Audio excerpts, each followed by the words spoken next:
Emily ने ऊपर देखा तो सामने एक धूप जैसी मुस्कान और हैंडसम चेहरा था। कमरन की शक्ल बड़ी शालीन लग रही थी, लेकिन कौन सोच सकता था कि ऐसा इंसान असल में भेस बदलने में माहिर है और उसने इतने समय तक अपनी झूठी शक्ल से उसे धोखा दिया। उसने तो एलियट को भी घायल कर दिया था।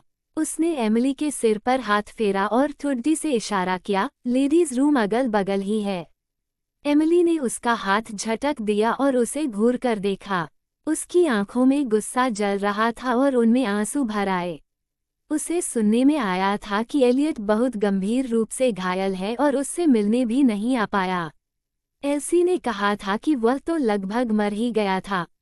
कमरन थोड़ा हैरान हुआ। अरे, तुम रो क्यों रही हो? मैंने तुम्हें कुछ किया तो नहीं, है ना? अरे अरे, मत रो। सुनो, मैं। एमिली अचानक चीख उठी, हैरोल्ड। कमरन ने तुरंत उसका मुंह ढक लिया। रुको, छोटी लड़की, तुम्हें क्या हो गया है? गलती तो तुम्हारी है कि तुम गलत जगह आ गई हो। मैंने तो कुछ नहीं कहा, तुम ही क्यों चिल्ला रही हो? एमिली उसे काटने ही वाली थी कि अचानक ऊपर से एक साया आ गिरा। हैरोल्ड ने कमरन के चेहरे पर लात मारी और एमिली को अपने पीछे खींच लिया। उसने मुड़कर पूछा, मिस एमिली, आप ठीक हैं? एमिली फूट फूट कर रो पड़ी। एमिली की हालत देखकर और कमरे का माहौल समझते ही हैरोल्ड सब जान गया। उस कमीने ने बिना कुछ कहे उसने कमरन को कोने में धकेला और बुरी तरह पीटना शुरू कर दिया। हैरोल्ड के मुक्कों के सामने कमरन पलटवार नहीं कर पाया। हौंफते हुए बस चिल्लाया, रुको, ये गलतफहमी है। ये खुद गलत बाथरूम में आ गई है। ये पुरुषों का बाथरूम है। रुक जाओ। हैरोल्ड ने रुककर एमिली से पूछना चाहा कि मामला क्या है, लेकिन तभी उसने देखा कि एमिली हाथ में ईंट लेकर उसकी तरफ दौड़ पड़ी। ओह भगवान! हैरोल्ड तुरंत साइड में हट गया। उधर कमरन बुरी तरह पिटकर गंदा हो चुका था। उसने गहरी सांस ली और जमीन से उठने की कोशिश की। सुनो, मैं बता रहा हूँ, ये लड़की खुद ही गलत जगह। बात पूरी भी नहीं हुई थी कि ईंट सीधे उसके माथे पर पड़ी। कमरन ने एमिली को खाली निगाहों से देखा, फिर धीरे धीरे अपने माथे को छुआ और कहा, भगवान का शुक्र है, खून नहीं निकला। लेकिन जैसे ही उसने कहा, माथे से खून बहकर उसकी पलकों और मुंह में जाने लगा। उसने होंठ चाटे और एमिली की ओर इशारा किया, मगर कुछ कहने से पहले ही बेहोश होकर गिर पड़ा। बटलर की जानकारी से हैरोल्ड जानता था कि मिस एमिली को बहुत सी चीज़ों से डर लगता है, लड़ाई झगड़े से, बहुत कम या बहुत ज़्यादा भीड़ वाली जगहों से, अंधेरे से, कीड़ों मकोड़ों से, यहाँ तक कि कुत्तों से भी, और सबसे ज़्यादा खून से।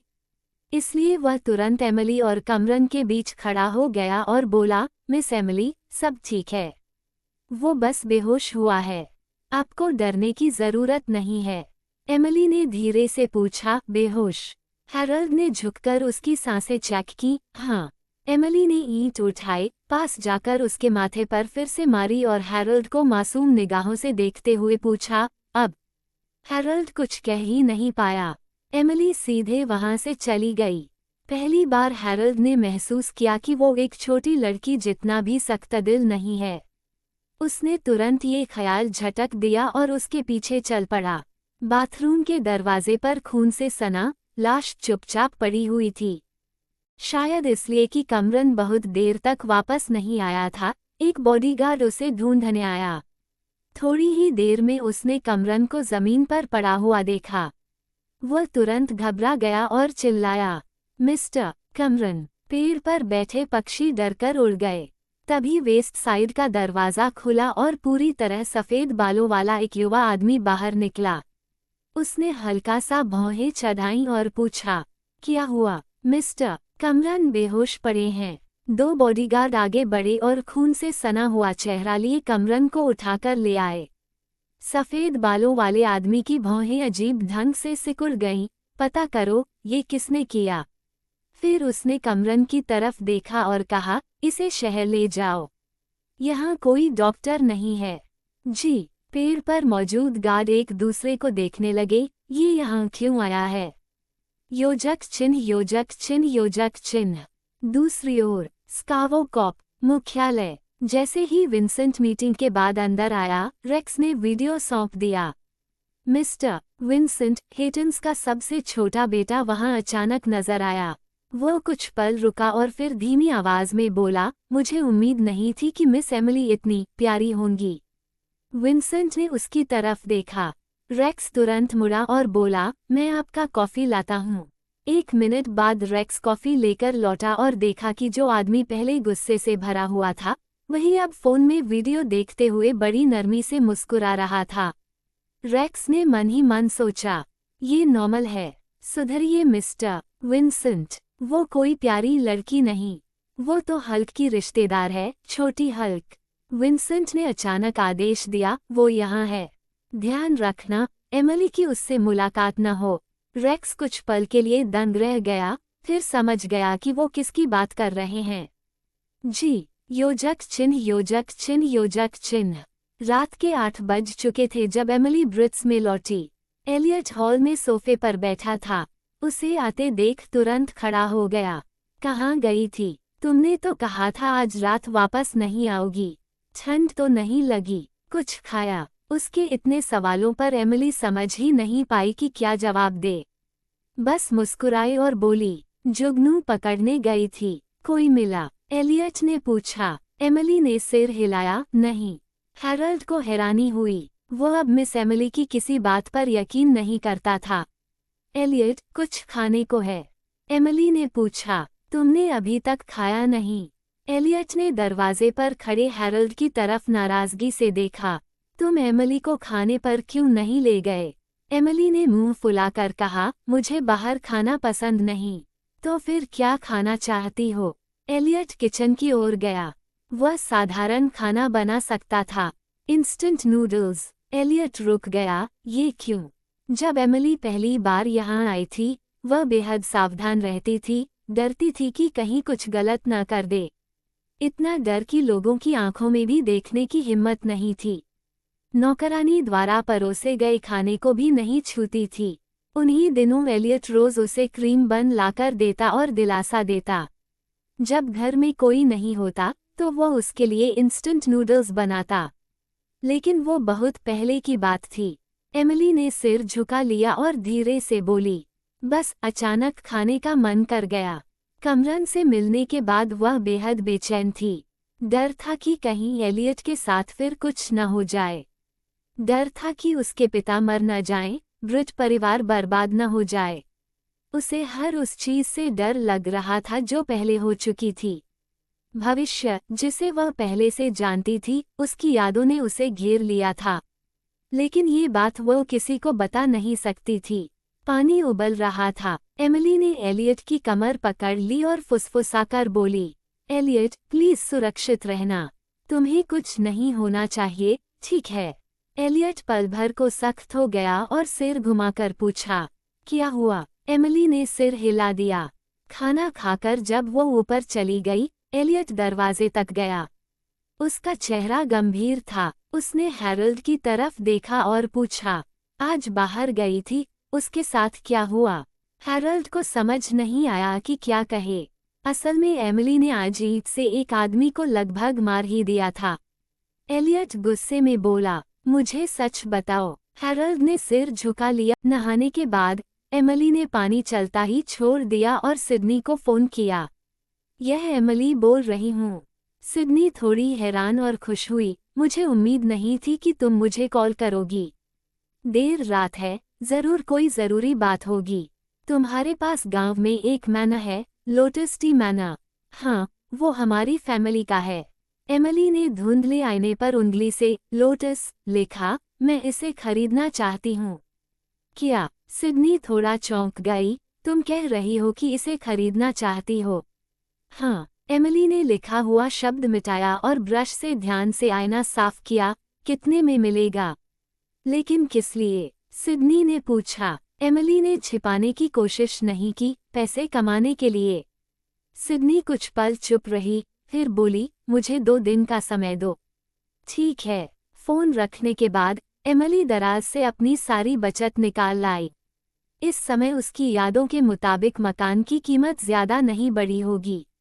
ऐसे में ये पैसा टी मैना खरीदने के लिए काफी होना चाहिए। काफी था, है ना? योजक चिन्ह योजक चिन्ह योजक चिन्ह। उसी रात एल्सी ने कमरे में मास्क पहना हुआ था। वो इतनी देर तक रोती रही थी कि उसकी आंखें अब भी सूजी हुई थीं। बेवली ने टेबल पर बर्ड्स नेस्ट सूप रखा और कैंची निकालकर एक ड्रेस सिलाई में व्यस्त हो गई। एल्सी ने आंखें खोली, एक नज़र डाली और फिर बंद कर ली। वह अब भी सुबक रही थी। मुझे ये नहीं पीना, बेवली ने आदेश दिया। तुम्हें पीना ही होगा। एल्सी ने मास्क उतारा, कटोरा उठाया और सूप पी गई। फिर बिस्तर पर चढ़कर मुंह फेर लिया। बेवली ने धीमी आवाज में पूछा, क्या तुम्हें ये जानने की जिज्ञासा नहीं हुई कि उस बेवकूफ ने अचानक तुम्हारा गुल्लक क्यों निकाला? एल्सी तुरंत सीधी बैठ गई और बोली, बिल्कुल।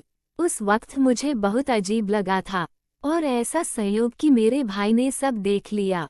मार्कीज को लाउंज के दरवाजे तक कौन लाया? बेवली ने फिर पूछा। एल्सी एक पल को ठिठक गई। वो बेवकूफ थी, मैंने ही उसे कहा था। वो रुकी और अचानक बेवली की ओर देखने लगी। मॉम, आपका मतलब है? मुझे पहले से लग रहा था कि हालात ठीक नहीं हैं। उस बैंक्वेट के बाद से सब कुछ हमारे खिलाफ जा रहा है। मैंने पैसा गंवाया, तुम्हारे पिता को मेरी चालों का पता चल गया, और अब ये।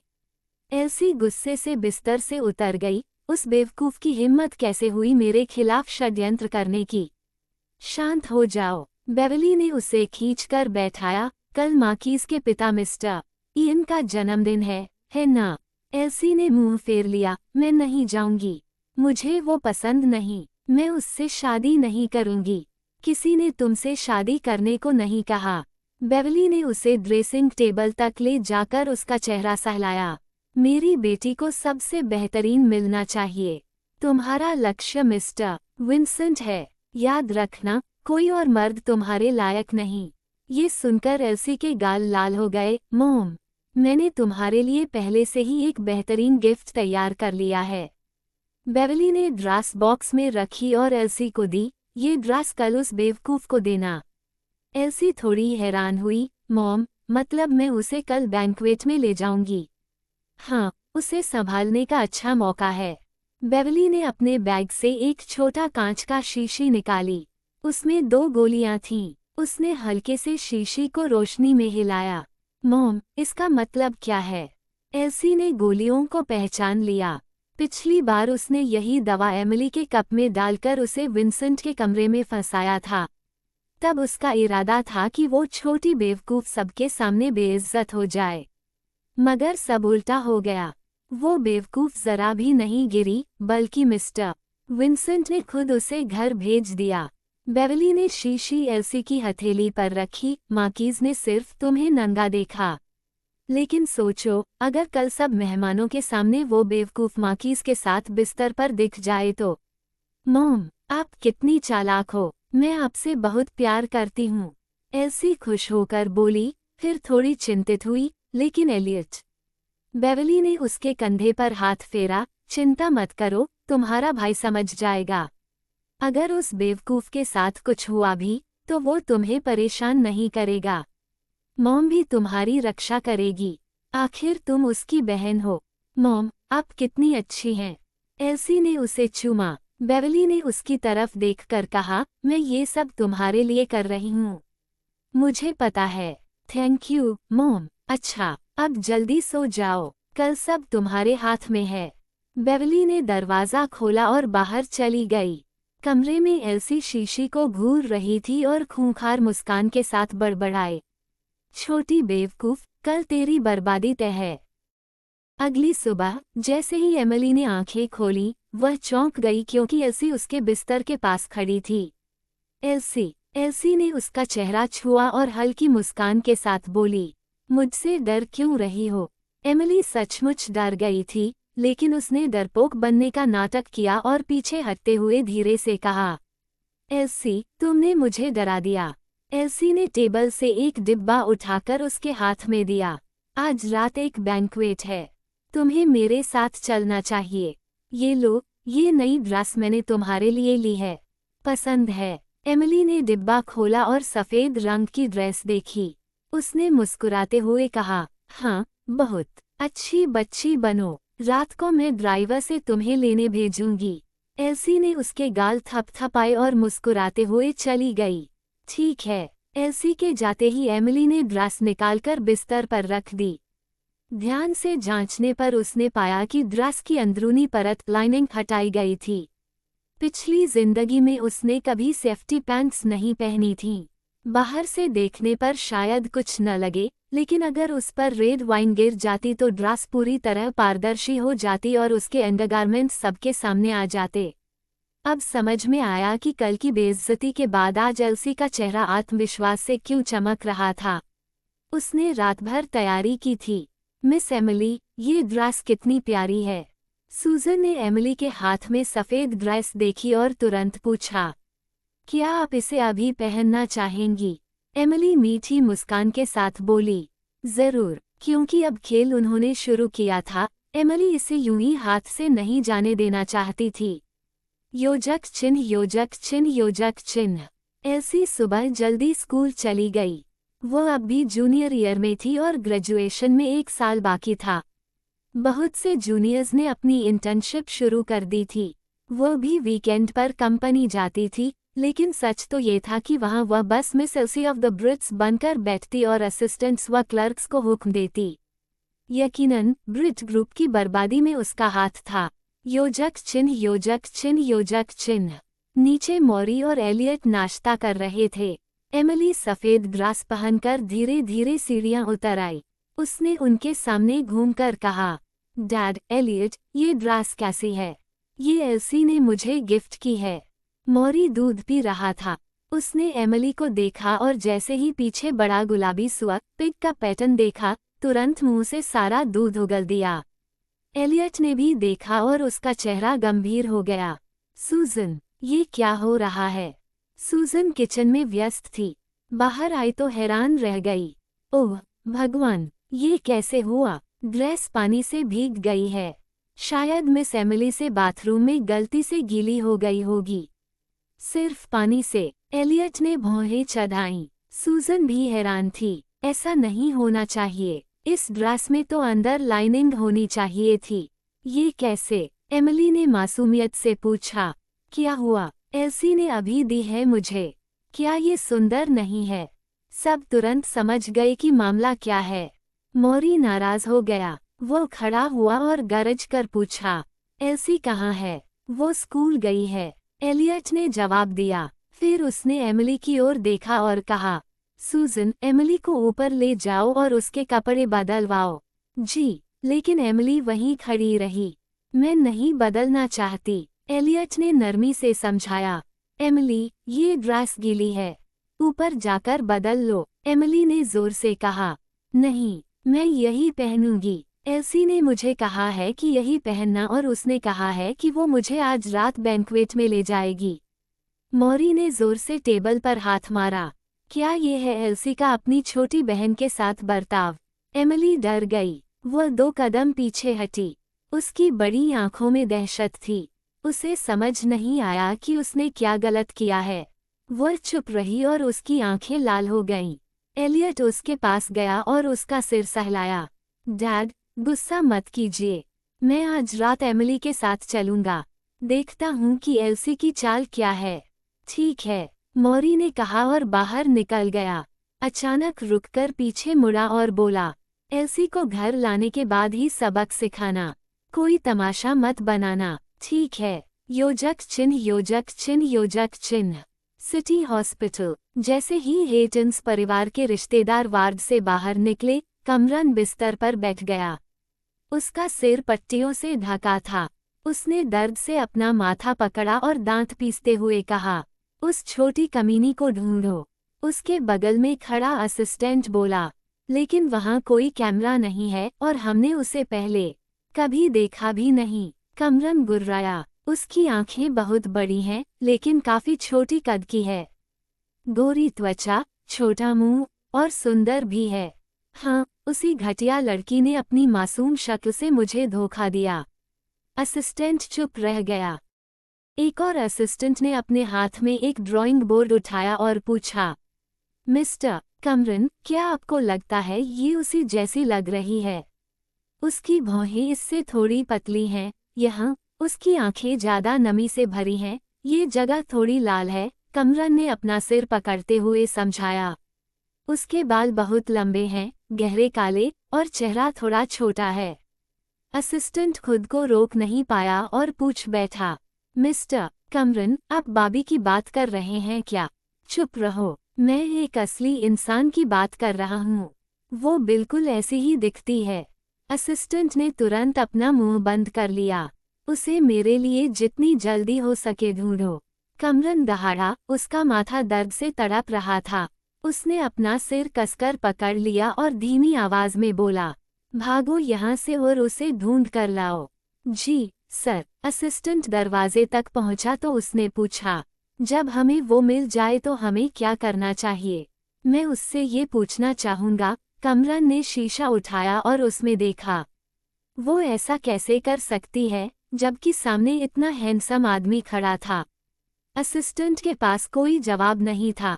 योजक चिन्ह, योजक चिन्ह, योजक चिन्ह। शाम ढलते ही, जब चारों ओर रोशनी जगमगा उठी, बकलीज के दरवाजे पर गाड़ियों का तांता लग गया।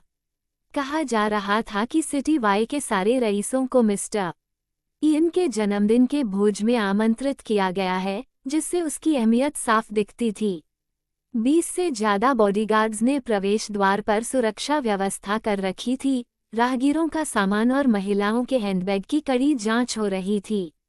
एलियट ने कार की चाबी दरवाजे पर खड़े नौकर को थमाई, फिर एमिली का हाथ पकड़कर उसे मुख्य द्वार से अंदर ले गया। उनके पीछे एक असिस्टेंट ने तोहफा निकाला और फिर दोनों ने रजिस्ट्रेशन कराया। दरवाजे पर खड़े बटलर ने हेडसेट में कहा, यहाँ आए हैं मिस्टर एलियट और मिस एमिली ऑफ द ब्रिटर। फिर उसने आदरपूर्वक उन्हें अंदर आमंत्रित किया। बकलीज पुराने समय के नए अमीर परिवार थे। कोई नहीं जानता था कि वे अचानक इतने अमीर कैसे बन गए। बात 100 साल से भी पुरानी थी। इसी वजह से उन्होंने अपनी आने वाली पीढ़ी में आत्मसंयम और संस्कार पर जोर दिया। उनके परिवार के नियम थे कि अगली पीढ़ी का उत्तराधिकारी हमेशा समझदार और विनम्र पत्नी से विवाह करेगा। बेशक यह कोई ऐसी जैसी भी हो सकती थी, जो बाहर से बहुत गुणी और सीधी सादी बनने का ढोंग करती थी। यही वजह थी कि बकली परिवार जैसी बड़ी हस्ती भी किसी छोटे से मामले के लिए माफी मांग लेती और बेवजह जिम्मेदारी उठाती। एमिली ने आखिरी सीढ़ी पर कदम रखा और हॉल में प्रवेश किया। जहां तक नजर जाती, वहां चमकते दमकते युवा दिखते थे। लड़कियां तरह तरह की आकर्षक ड्रेसेस पहने थीं, जिनसे उनके नाजुक कंधे और सुंदर पीठ झलक रहे थे। उनके रेशमी लंबे बाल लटक रहे थे और पूरा वातावरण परफ्यूम की गहरी खुशबू से महक रहा था। एलियट, यहाँ तुम्हें देखकर बहुत अच्छा लगा, किसी ने दूर से पुकारा। एलियट ने सिर झुकाकर एमिली से कहा, जरा रुको, मैं अभी आता हूँ। फिर वह मुस्कुराते हुए उस आदमी की ओर गया, हाथ मिलाया और बोला, काफी समय हो गया, मुलाकात नहीं हुई। एमिली अकेली खड़ी थी कि तभी उसने पास ही कुछ लोगों की हंसी सुनी। अरे, ये तो ब्रिट्स की वो पागल लड़की है ना? ये यहाँ क्या कर रही है? मुझे क्या पता, क्यों न तुम जाकर पूछो। नहीं भाई, अगर उससे इन्फेक्शन हो गया तो मैं भी पागल हो जाऊंगा।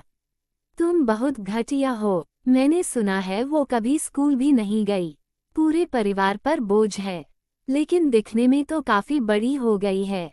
देखो उसका चेहरा, किसी मूवी स्टार से भी सुंदर। सच में, तुम ऐसी औरत को पसंद कर सकते हो? तुम्हें नहीं लगता ये आंखों का दर्द है? तुम्हें ही कुछ तो बीमारी है। उनकी शोरगुल भरी हंसी और चुभने लगी।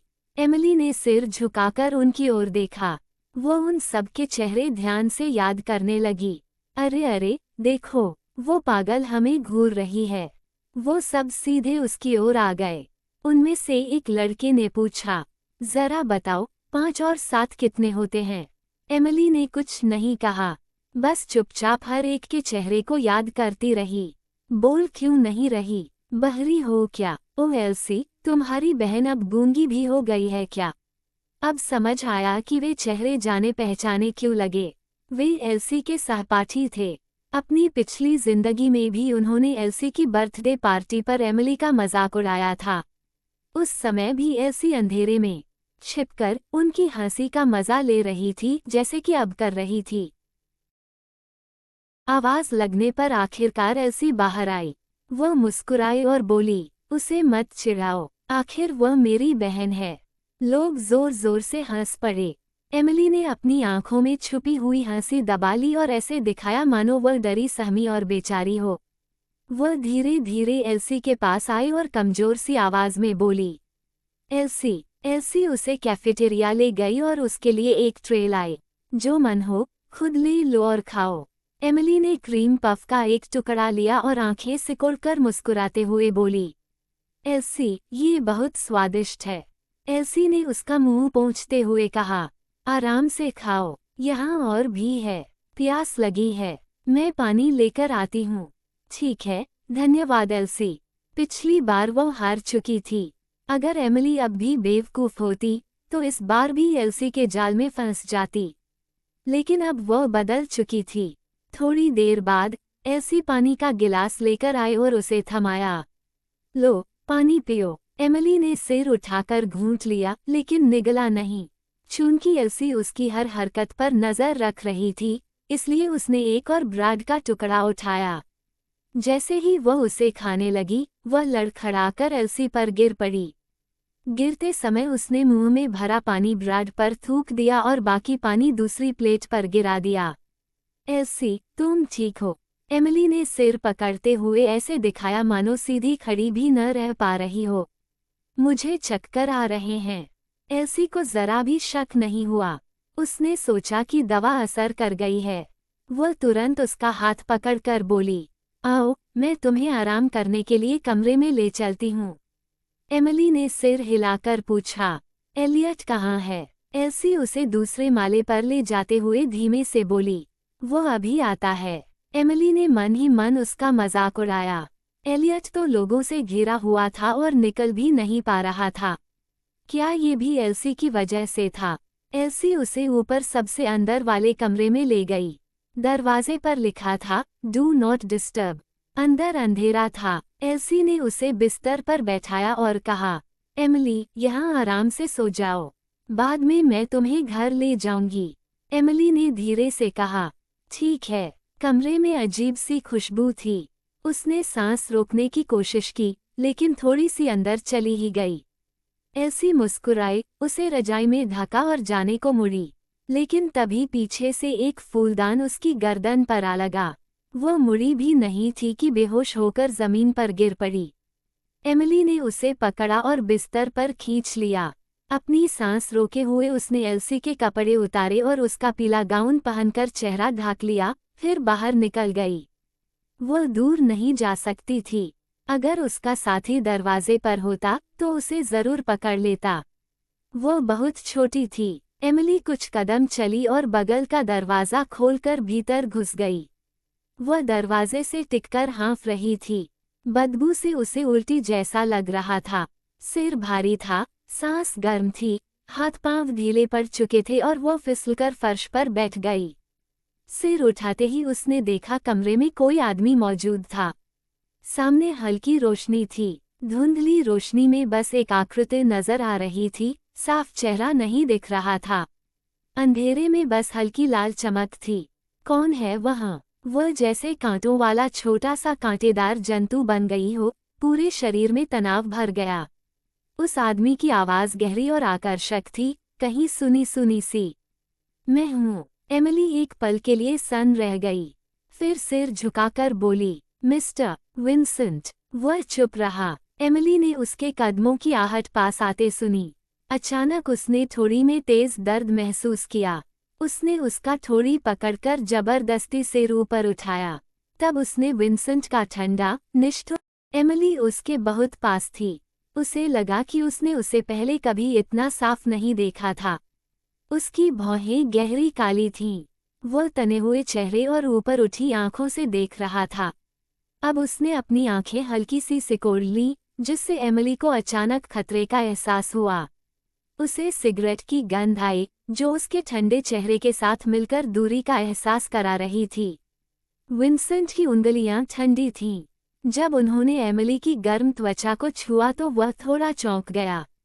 उसने सिर झुकाकर उसकी लाल गालों को देखा। क्या उसे फिर से नशा दिया गया था? उसने थोड़ा बल लगाकर एमिली का चेहरा ऊपर उठाया। उसकी त्वचा मुलायम थी। उसकी खूबसूरत आंखें बड़ी बड़ी खुली हुई थीं। और जैसे ही उसने विंसेंट को देखा, उसकी आंखों में सुकून और खुशी की झलक उभरी। ये भाव विंसेंट को फिर से भा गया। उसने सिगरेट फेंक दी और धुआं बाहर निकाल दिया। निकोटीन की गंध से एमिली थोड़ी संभली। उसने उसकी ठंडी उंगलियों को पकड़ा और पूछा, विंसेंट, क्या मुझे एक सिगरेट मिल सकती है? विंसेंट ने भौहें उठाईं। कुछ देर बाद उसने सिगरेट का पैकेट निकाला और एमिली के होठों तक एक सिगरेट पकड़ाई। मुंह खोलो। एमिली ने जैसे कहा गया वैसा ही किया और सिगरेट अपने मुंह में दबा ली। उसी पल विंसेंट ने उसकी गुलाबी जीभ की नोक देखी। विंसेंट ने थोड़ी देर तक एमिली को देखा। उसकी नज़रें उसकी मासूम आंखों से मिलीं। फिर उसने जैद से बना लाइटर निकाला और एमिली की सिगरेट जलाई। उसके बाद उसने भारी आवाज में कहा, उसे काटना मत, खींचो। परछाइयों में छिपे लोग दंग रह गए। गार्डे, मिस्टर विंसेंट स्कावोस परिवार के मुखिया हैं। वो सिटी वाई के लीजेंड हैं। वो बेरहम और निर्णायक हैं। उनके साथ ये क्या हो रहा है? गार्ड बी, उन्होंने एक पागल लड़की के लिए सिगरेट जलाई और उनकी बातें तो बहुत संदिग्ध लग रही हैं। गार्ड सी, मुझे लगा था कि मिस्टर विंसेंट को औरतों से नफरत है। गार्ड डी, ओह मर्द। जैक्वान, विंसेंट ने ये दो टूक बातें जानबूझकर कही होंगी। फन, क्या विंसेंट भूल गए कि मैं यहीं खड़ा हूँ? अमैंडो, शायद उन्होंने मुझे भी भुला दिया। रैंडी, और मुझे भी। यह एमिली की पहली बार धूम्रपान करने की कोशिश थी और वह बुरी तरह खांस गई। आंसू उसके गालों पर बह निकले, लेकिन थकान भरी हालत धीरे धीरे गायब होने लगी। निकोटीन ने असर किया। एक सिगरेट खत्म करने के बाद उसने खड़े होने की कोशिश की, लेकिन गलती से विंसेंट की बाहों में जा गिरी। वह नन्ही थी और विंसेंट की बाहों में और भी छोटी लग रही थी। उसने विंसेंट को खाली नजरों से देखा। उसकी बड़ी बड़ी आंखें आंसुओं से अब भी भीगी थीं। पलकों पर गुलाबी आभा थी। विंसेंट ने उसकी चेरी जैसे होठों को हिलते देखा और कभी कभी उसकी गुलाबी जीभ भी दिखी। उसने सुना, वो पूछ रही थी, ये क्या है? उसने अपना पेट दबाया, ये चीज जो मुझे चुभ रही है। उद्धरण चिन्ह। सभी लोग उत्तेजित हो उठे। परछाइयों में छिपे कई लोग अपने मोबाइल निकालने लगे। कोई वीडियो बना रहा था, कोई फोटो खींच रहा था। मिस्टर विंसेंट पिछले 26 सालों से औरतों से दूर थे। 26 साल, और अब आखिरकार ये बूढ़ा कुंवारा इस नन्ही सी लड़की के सामने। एमिली हैरान रह गई। उसे अभी पता चला कि कमरे में इतने लोग छिपे हुए थे। विंसेंट ने एक नज़र इधर उधर डाली। तुरंत सबने अपने फोन हटा दिए और चुप हो गए। जैक्वान ने खांसते हुए कहा, हमने कुछ देखा सुना नहीं। हमें नज़रअंदाज करो, जारी रखो। एमिली तुरंत विंसेंट की बाहों से अलग हो गई। उसने सामने खड़े लोगों को सतर्कता से देखा। उसका सिर अब भी थोड़ा भारी था। उसे यकीन भी नहीं था कि उसने इन्हें पहले कभी देखा था या नहीं। विंसेंट ने उसे एक तरफ खींचकर उसकी आंखें अपनी हथेली से ढक दीं। फिर उसने ठंडी नज़रों से सबकी तरफ देखा। उसके नज़र डालते ही सब खामोशी से अंदर चले गए। अचानक बाहर से शोर उठने लगा। औरतों और मर्दों की आवाज़ें। कोई जोर से चिल्ला रहा था। चारों तरफ से कदमों की आहटें आने लगीं। पूरा गलियारा मानो इंसानी शोर से भर गया। विंसेंट ने हाथ हटाया और एमिली की शांत आंखों को देखा। उसका नाक ऊंचा था, गुलाबी होंठ कसे हुए थे। उसने ऊपर देखा और धीरे से कहा, ये मैंने किया। विंसेंट ने उसका माथा छुआ। अब बुखार काफी उतर चुका था। उसने मेज से एक गिलास वाइन उठाकर उसे दिया। पी सकती हो। एमिली ने साबित करने के लिए गिलास लिया और पूरा पी गई। ठंडी वाइन ने तुरंत उसे शांत कर दिया। वह बेहतर महसूस करने लगी। उसे दूसरा गिलास भी चाहिए था। विंसेंट ने उसके होठों से वाइन की बूंदें अपने अंगूठे से पोंछीं और धीमे स्वर में पूछा, क्या तुम मुझसे डरती नहीं हो? एमिली मुस्कुराई। उसकी गीली आंखें तारों जैसी चमक रही थीं। तुम अच्छे हो, बिल्कुल मेरे भाई जैसे। एमिली दूसरा गिलास लेने लगी, लेकिन विंसेंट ने उसे खींचकर अपनी मजबूत बाहों में भर लिया। उसने सिर उठाया और विंसेंट की गहरी आंखों में देखा। विंसेंट ने उसका ठोड़ी उठाए और उसके होठों को हल्के से काट लिया। उसकी भारी आवाज गूंजी, क्या तुम्हारा भाई भी तुम्हारे साथ ऐसा करता है? एमिली ने उसे खाली नजरों से देखा, फिर अपना मुंह ढककर सिर हिलाया। एमिली का शरीर फिर से तपने लगा। उसका चेहरा लाल हो गया। उसका दिल तेज धड़कने लगा। क्या ये गंध अब भी असर कर रही थी? उसने गुस्से में होंठ दबाए और फिर से एक गिलास वाइन भरकर पी गई। वो यहाँ बहुत देर से थी। एलियट अब तक जरूर परेशान हो रहा होगा। उसने गिलास रखा और दरवाजे की तरफ बढ़ गई। दरवाज़ा खोलने से पहले उसने विंसेंट की तरफ देखा और कहा, वाइन के लिए शुक्रिया। विंसेंट एक और खड़ा था। उसने कोई जवाब नहीं दिया। उसकी कमीज ऊपर तक बटन लगी थी, जिससे वह और भी गरिमा में और ठंडा लग रहा था। उसकी भौहें तेज थीं। उसकी आंखों में झांकते हुए एमिली को समझ नहीं आया कि वह क्या सोच रहा था। एमिली उसे समझ नहीं पाई, लेकिन उसे पता था कि वह मजाक नहीं कर रहा। फिर भी उसके पास और काम थे। एमिली ने दरवाज़ा बंद कर दिया। परछाइयों में खड़े गार्ड विंसेंट को दिलासा देने ही वाले थे, जिसे फिर से ठुकरा दिया गया था। लेकिन तभी उन्होंने देखा कि विंसेंट ने अपने होठों को अंगूठे से छुआ और धीमी आवाज में कहा, मीठा है। एमिली उसके बहुत पास थी। उसे लगा कि उसने उसे पहले कभी इतना साफ नहीं देखा था। उसकी भौहें गहरी काली थीं। वह तने हुए चेहरे और ऊपर उठी आंखों से देख रहा था। अब उसने अपनी आंखें हल्की सी सिकोड़ लीं, जिससे एमिली को अचानक खतरे का एहसास हुआ। उसे सिगरेट की गंध आई, जो उसके ठंडे चेहरे के साथ मिलकर दूरी का एहसास करा रही थी। विंसेंट की उंगलियां ठंडी थीं। जब उन्होंने एमिली की गर्म त्वचा को छुआ तो वह थोड़ा चौंक गया। उसने सिर झुकाकर उसकी लाल गालों को देखा। क्या उसे फिर से नशा दिया गया था? उसने थोड़ा बल लगाकर एमिली का चेहरा ऊपर उठाया। उसकी त्वचा मुलायम थी। उसकी खूबसूरत आंखें बड़ी बड़ी खुली हुई थीं। और जैसे ही उसने विंसेंट को देखा, उसकी आंखों में सुकून और खुशी की झलक उभरी। ये भाव विंसेंट को फिर से भा गया। उसने सिगरेट फेंक दी और धुआं बाहर निकाल दिया। निकोटीन की गंध से एमिली थोड़ी संभली। उसने उसकी ठंडी उंगलियों को पकड़ा और पूछा, विंसेंट, क्या मुझे एक सिगरेट मिल सकती है? विंसेंट ने भौहें उठाईं। कुछ देर बाद उसने सिगरेट का पैकेट निकाला और एमिली के होठों तक एक सिगरेट पकड़ाई। मुंह खोलो। एमिली ने जैसे कहा गया वैसा ही किया और सिगरेट अपने मुंह में दबा ली। उसी पल विंसेंट ने उसकी गुलाबी जीभ की नोक देखी। विंसेंट ने थोड़ी देर तक एमिली को देखा। उसकी नज़रें उसकी मासूम आंखों से मिलीं। फिर उसने ज़ैड से बना लाइटर निकाला और एमिली की सिगरेट जलाई। उसके बाद उसने भारी आवाज में कहा, उसे काटना मत, खींचो। परछाइयों में छिपे लोग दंग रह गए। गार्डे, मिस्टर विंसेंट स्कावोस परिवार के मुखिया हैं। वो सिटी वाई के लीजेंड हैं। वो बेरहम और निर्णायक हैं। उनके साथ ये क्या हो रहा है? गार्ड बी, उन्होंने एक पागल लड़की के लिए सिगरेट जलाई, और उनकी बातें तो बहुत संदिग्ध लग रही हैं। गार्ड सी, मुझे लगा था कि मिस्टर विंसेंट को औरतों से नफरत है। गार्ड डी, ओह मर्द। जैक्वान, विंसेंट ने ये दो टूक बातें जानबूझकर कही होंगी। फन, क्या विंसेंट भूल गए कि मैं यहीं खड़ा हूँ? अमेंडो, शायद उन्होंने मुझे भी भुला दिया। रैंडी, और मुझे भी। यह एमिली की पहली बार धूम्रपान करने की कोशिश थी और वह बुरी तरह खांस गई। आंसू उसके गालों पर बह निकले, लेकिन थकान भरी हालत धीरे धीरे गायब होने लगी।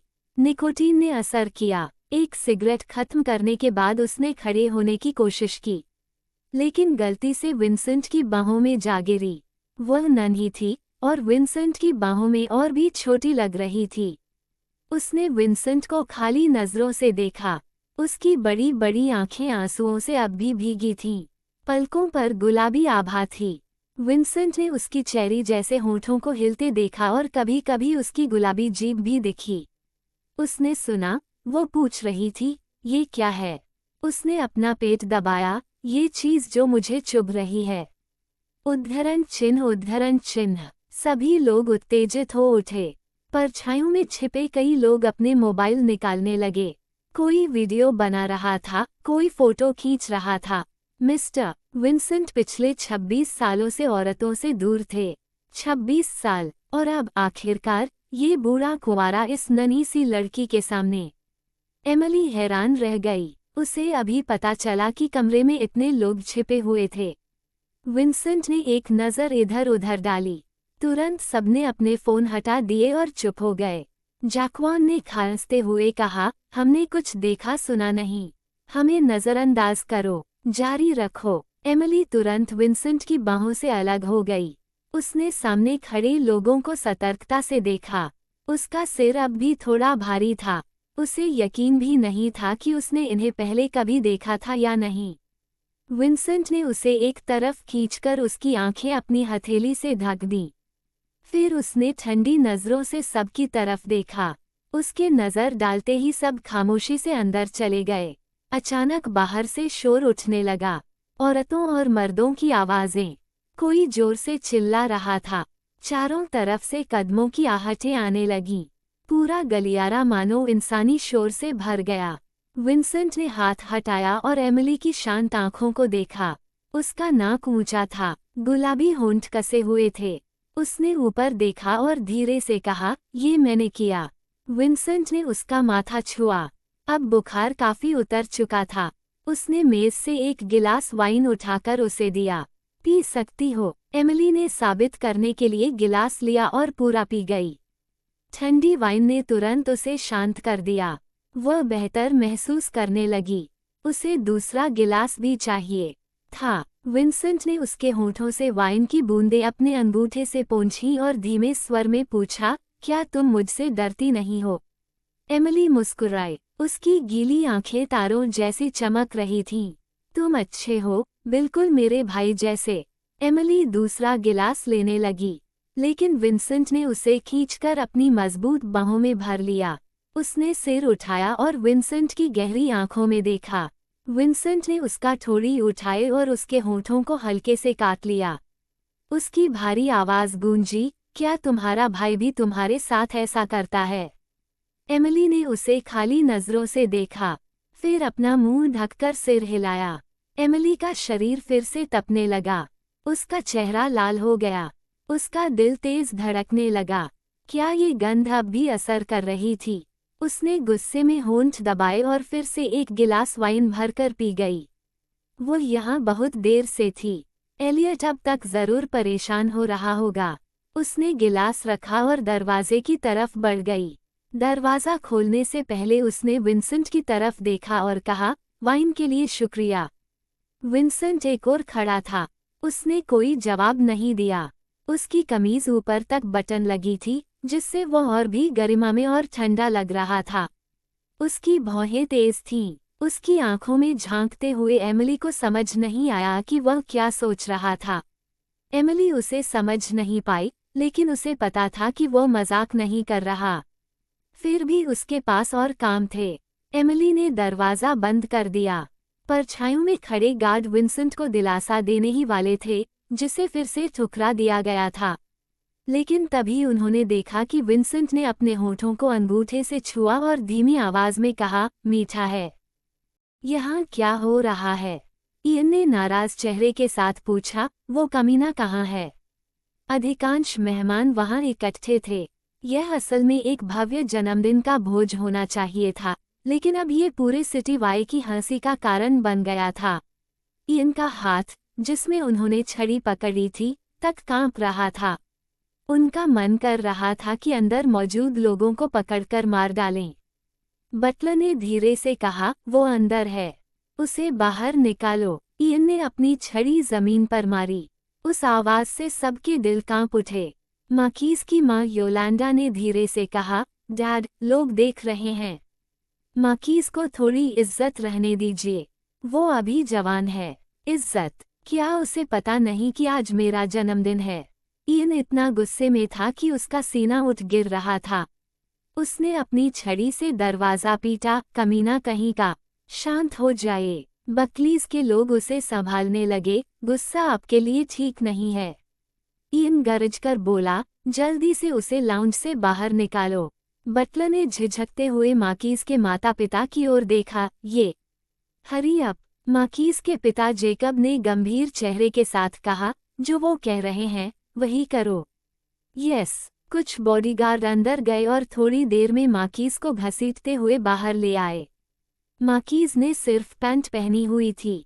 लाउंज का दरवाजा पूरी तरह खुला था और बेवली एल्सी को संभाल रही थी, जो रोए जा रही थी। इयन ने माकीज को जोरदार थप्पड़ मारा। कमीने, तूने क्या कर दिया? क्या शादी तक इंतजार नहीं कर सकता था? पूरे खानदान की नाक कटवा दी तूने। ग्रैंपा, मुझे नहीं पता था कि वो वही है। माकीज ने अपना चेहरा ढांक लिया। उसने सिर झुका लिया और ऐसा दिखाया जैसे उसे अपनी गलती का एहसास है, लेकिन उसकी आंखों में सिर्फ गुस्सा और नाराजगी झलक रही थी। इयन फिर से मारने को हुआ, कमीना।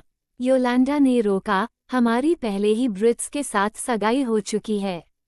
नौजवान खुद को काबू में नहीं रख पाते, सब जानते हैं। ये उसकी गलती नहीं है। ये सुनकर इयन और भड़क गया। वो कुछ कहता उससे पहले ही माकीज ने गुस्से से अंदर खड़ी एलिजा की ओर इशारा करते हुए कहा, अगर मुझे पता होता कि वो है, तो मैं कभी हाथ भी न लगाता। तुमने पूछा क्यों नहीं कि वो मेरे बिस्तर पर कैसे पहुंची? उसने मुझे फुसलाया है। इयन ने कांपते हाथ से उसकी ओर इशारा किया, इस कमीने को बंद करो। माकीज और कुछ कहना चाहता था, लेकिन योलांडा ने उसका हाथ पकड़कर रोक लिया। इसे खाने को कुछ मत देना, इयन ने दहाड़ते हुए कहा। उसका गुस्सा अभी भी ठंडा नहीं हुआ था। यस, मिस्टर इयन, कृपया शांत हो जाए, अपनी सेहत का ख्याल रखिए। बटलर ने उन्हें संभाला और कहा, मिस्टर जेकब आगे का सब संभाल लेंगे। चलिए, हम हॉल में वापस चलते हैं। तब जाकर इयन वहां से चले गए। जेकब ने दरवाजे पर खड़े होकर बेवली से शर्मिंदा होकर कहा, ठीक है, पहले मैं दरवाज़ा बंद कर देता हूँ। बाकी बातें बाद में कर लेंगे। अंदर एल्सी पागलों की तरह चीख रही थी। एलियट ने तुरंत दरवाज़ा बंद कर दिया, लेकिन बाहर खड़े लोगों को अब भी एल्सी की फटी हुई आवाज़ सुनाई दे रही थी, जो बार बार एमिली का नाम ले रही थी और कह रही थी, मैं तुम्हें मार डालूंगी। एमिली ने खाली नज़र से एलियट की ओर देखा और पूछा, एलियट, क्या एल्सी अंदर है? वो बाहर क्यों नहीं आ रही? तभी मेहमानों को सच्चाई का अंदाजा हुआ। अंदर वाली तो मिस एल्सी है। हे भगवान, बेवली तो सचमुच एमिली की सौतेली माँ है। उसने बिना जाने अफवाहें फैला दी। शायद इस सब के पीछे वही है। हाँ, मुमकिन है। याद है पिछली बार उस रटार्ड ने स्कावोज में क्या कहा था?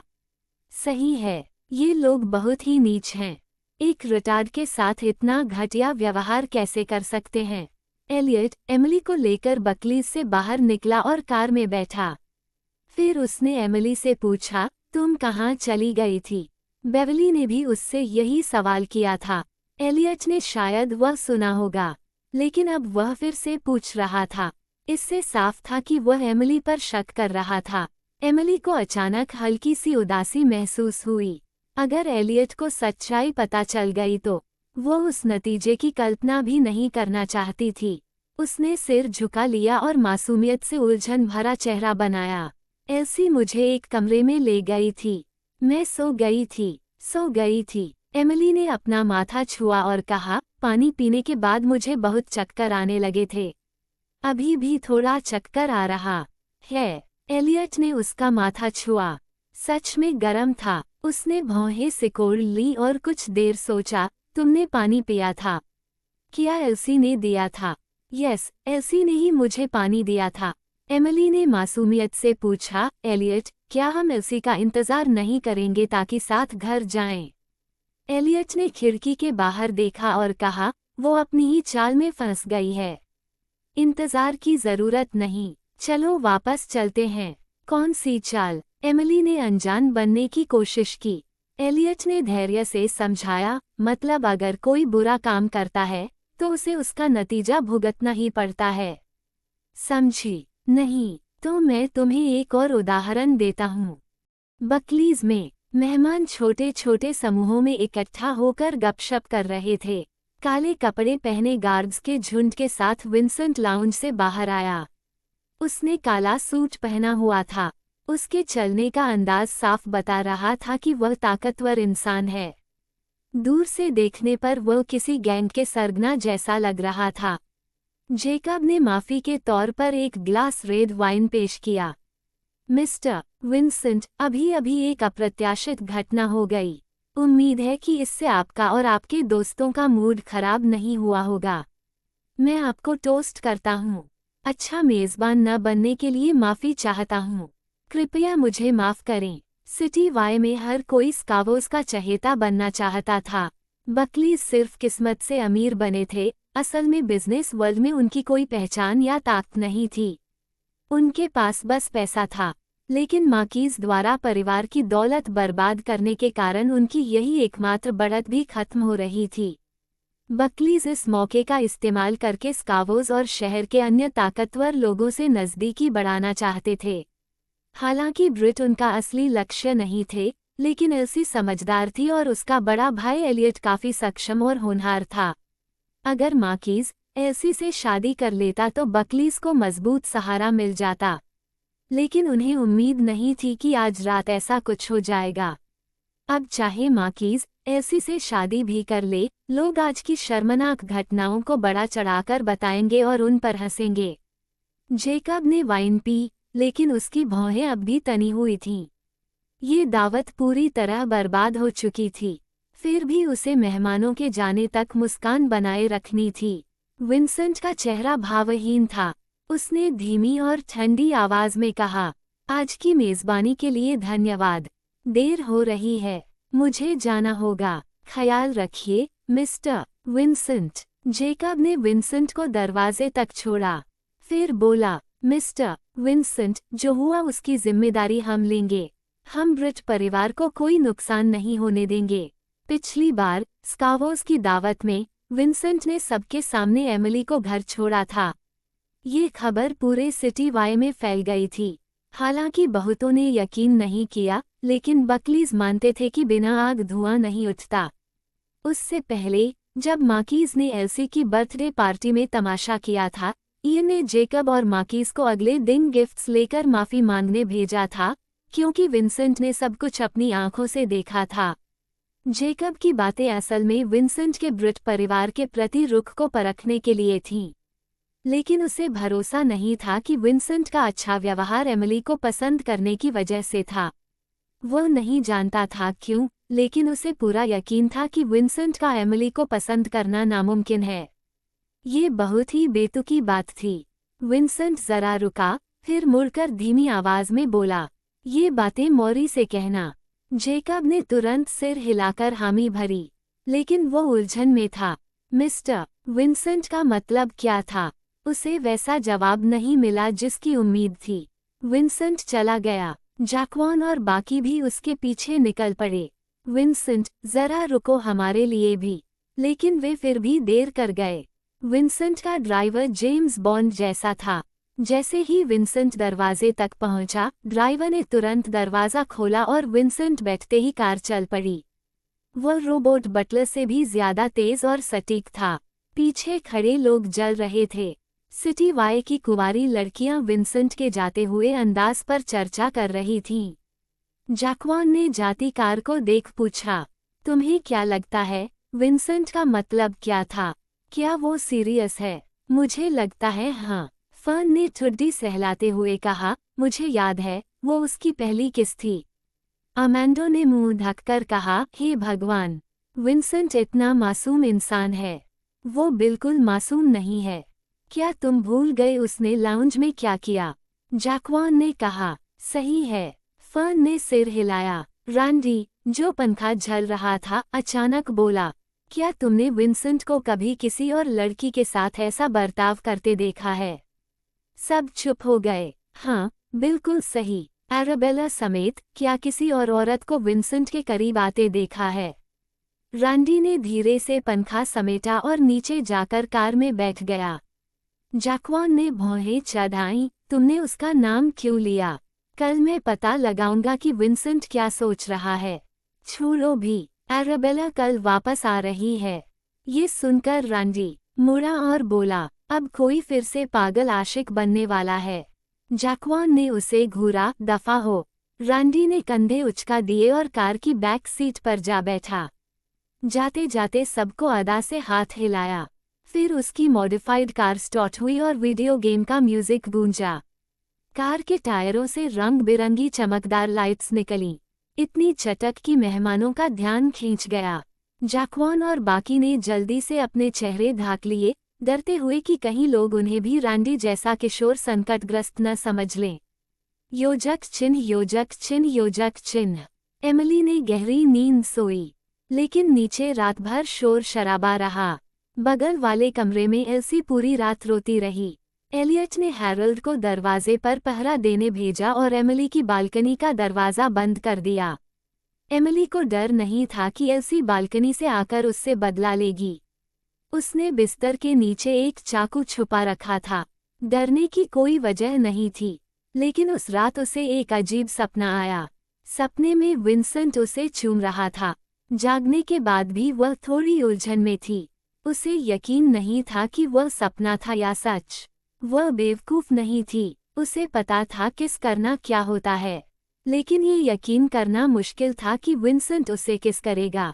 वह मिस्टर विंसेंट था, सिटी वाई का एक दंतकथा जैसा शख्स।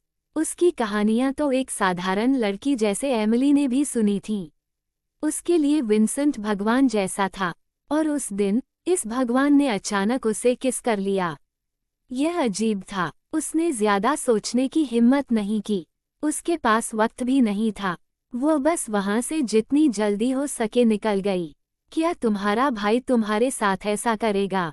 विंसेंट की गहरी आवाज फिर उसके कानों में गूंजी। शायद विंसेंट बस उसे ये दिखाना चाहता था कि वह एलियट से अलग है। हाँ, यही वजह थी कि विंसेंट ने उसे किस किया। एमिली ने ये सोचते ही चैन से आंखें मूंदी और फिर सो गई। एल्सी और मार्कीज की सगाई अब टूट नहीं सकती थी। कोई उसे बदल नहीं सकता था। लोग अब भी उन्हें अच्छा जोड़ा मानते, लेकिन उस रात के बाद सब बदल गया। ब्रिट परिवार अपनी बेटी की शादी न होने के डर से उसे मार्कीज के बिस्तर पर भेज रहा है। ब्रिट ग्रुप खतरे में है। उनके पास बकलीज से मदद लेने के लिए बेटी की बलि देने के अलावा कोई चारा नहीं। सौतेली माँ ने सौतेली बेटी के खिलाफ साजिश की, लेकिन उल्टा अपनी बेटी को ही नुकसान पहुंचा दिया। ऐसी खबरें पूरे शहर में फैल गईं। लोग जैसे ही ब्रिट या बकली सर्च करते, ये सब तुरंत सामने आ जाता। एल्सी ने स्कूल जाना बंद कर दिया और घर में चुपचाप रहना शुरू कर दिया। शायद इसलिए कि अब कुछ बदल नहीं सकता था, वह रोज बिस्तर पर पड़े पड़े निराश रहती। कहा जाता है कि सूजन को उसे जिंदा रखने के लिए जबरदस्ती खिलाना पड़ता था। इसी दौरान बेवली भी बीमार पड़ गई। उस रात जब वह एल्सी के साथ लौटी, उसकी मौरी से जबरदस्त बहस हो गई। उस रात उसने गेस्ट रूम में सोया और कुछ खाया भी नहीं। अगले दिन वह ठंड और भूख से बुखार में पड़ गई। एल्सी और बेवली के एक साथ बीमार होने से एमिली को बहुत सहूलियत मिली, लेकिन एल्सी के पीछे जो असली हाथ था, उसने अब तक कोई चाल नहीं चली थी। इस वजह से एमिली थोड़ी बेचैन हो रही थी। आखिरकार एमिली की निवेश योजना में प्रगति हुई। तीसरे दिन दोपहर में सिडनी का फोन आया। फोन लगते ही सिडनी हाँफते हुए बोली, क्या तुम अभी फ्री हो?